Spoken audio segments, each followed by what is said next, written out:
Hello, everyone, and welcome to another episode of our Equity Denied Group Social Media Spotlight.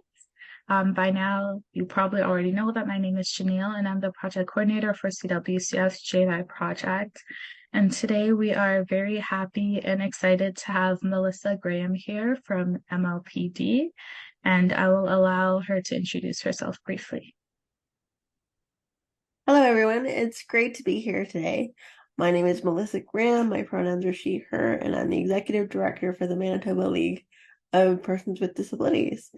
I'm a person with a disability myself, and so are all of our staff and our board members are all either people with disabilities or lived experience. Um, yeah, great to be here. Sounds great. Thank you so much, Melissa, for taking the time out to be here. I know as an executive director, you're probably pretty busy. So thank you so much. And as of right now, we are going to head into the questions. The first question being, why did you choose the co-op or social purpose organization model for your company?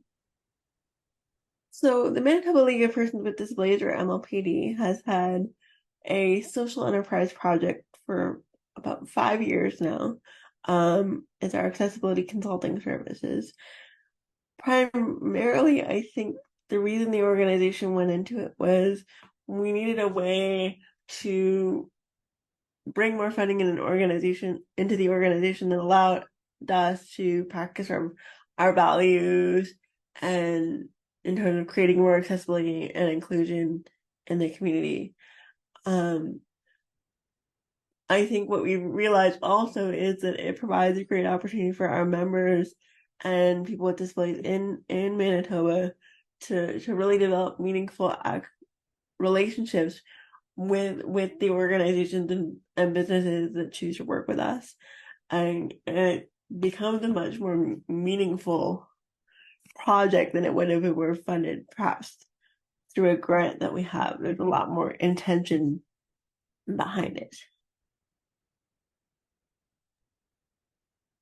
Yeah, amazing. No, I think that's something that a lot of people have shared that definitely the social purpose organization model really allows for more like value alignment and inclusion of the values that are important to the company. So thank you so much for sharing. And the next question that I have is what have have you been able to achieve pursuing this model that may have been difficult with a traditional business model? Um, we've never had a traditional business model as a charitable organization. We wouldn't have been allowed to have one, but I think with our social enterprise too, it allows us to really be able to explain.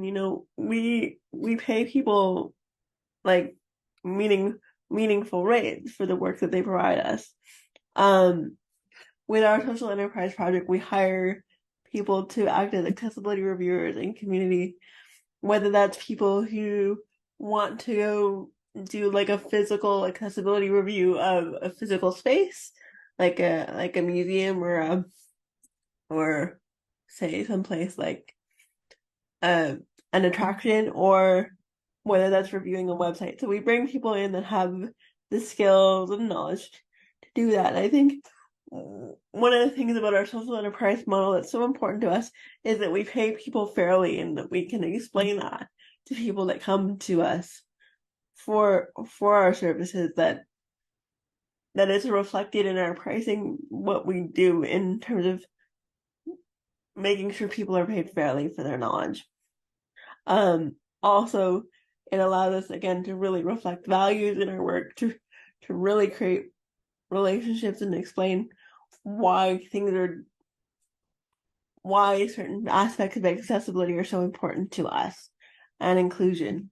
I think if we were another piece of it is we're able to look at, when businesses and organizations come to us, some of them may not have as much money for our services as others, and we're able to look at that more reflectively in terms of what they can afford to pay us, because our interest is more about creating an accessible and inclusive Manitoba than it is about making a profit. Thank you. I loved how you wrapped that up at the end, that it's more about making an accessible and inclusive Manitoba over profit. I really like that summary. That was beautiful. And the last question that I have is, what is your organization's social purpose and why?